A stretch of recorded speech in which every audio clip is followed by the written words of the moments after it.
Si c'est le rebondissement pour le rebondissement, comme dans les films américains où systématiquement le mec il met 18 fois à mourir et qu'il se relève de coups de couteau improbables, ça fonctionne pas. Dans le film de ce matin, il y a un mec qui se prend un poignard dans le dos, il fait comme ça, comme tous les mecs qui se prennent des poignards. Donc on pense qu'il va s'affaler sur la table et en fait non, il se lève et il sort du resto et on pense qu'il va s'affaler en sortant du resto. Et ben non, il monte dans un taxi, on pense que le taxi va l'emmener à l'hôpital et en fait c'est le taxi qui se barre parce que l'autre il se répand de son sang. Donc pareil, on pense que c'est là qu'il va s'écrouler. Non, il sort de la voiture, il se met au volant et c'est un truc ça je trouve ça super parce que à chaque fois t'es surpris et mais ça reste crédible, c'est pas grand guignol quoi. Moi je suis assez intéressée depuis toujours et je ne sais pas pourquoi par le fait divers.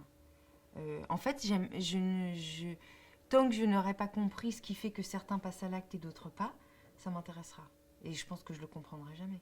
Parce que si on pouvait le comprendre, eh ben on ferait en sorte que certains ne passent pas à l'acte, justement. Mais je trouve ça vachement, je trouve ça passionnant, même si c'est glauque. En France, j'ai cru comprendre que le serial killer serait un phénomène nouveau, où on dit beaucoup que les serial killers existent aux États-Unis depuis toujours, et qu'en France, Francis Holmes serait le premier serial killer de l'histoire du crime en France, ce qui est peut-être pas vrai, c'est peut-être juste que les autres affaires de serial killer n'ont pas été élucidées, mais toujours est-il que si c'est un phénomène un peu nouveau, c'est normal que ça intéresse, et puis je pense que c'est passionnant parce que c'est incompréhensible, et qu'a priori, pour quelqu'un de normal, c'est très difficile de comprendre qu'on puisse tuer plus par amour du crime ou par plaisir de faire du mal, plus que pour un vrai mobile.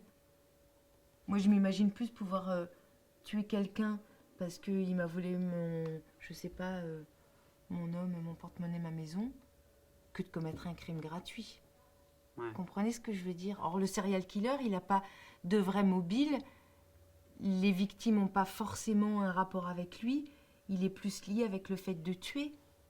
Enfin, c'est ce que j'ai cru en comprendre en tant que lectrice de polar, mais peut-être je suis complètement à côté de la plaque. Qu'est-ce qui fait que quand tu regardes un thriller, toi, tu vas rentrer dans le film ou pas? Déjà, mais il y a un truc comme tout le monde, quand on est une spectatrice de base, il y a quelque chose de très ludique dans le polar, puisqu'il faut comprendre qui a fait quoi et que tu as envie d'être plus intelligent que la moyenne et de le comprendre avant. Il y a quelque chose, on est en action quand on regarde un film. Enfin, je sais pas, j'ai l'impression. Et puis voilà, puis ça fait peur.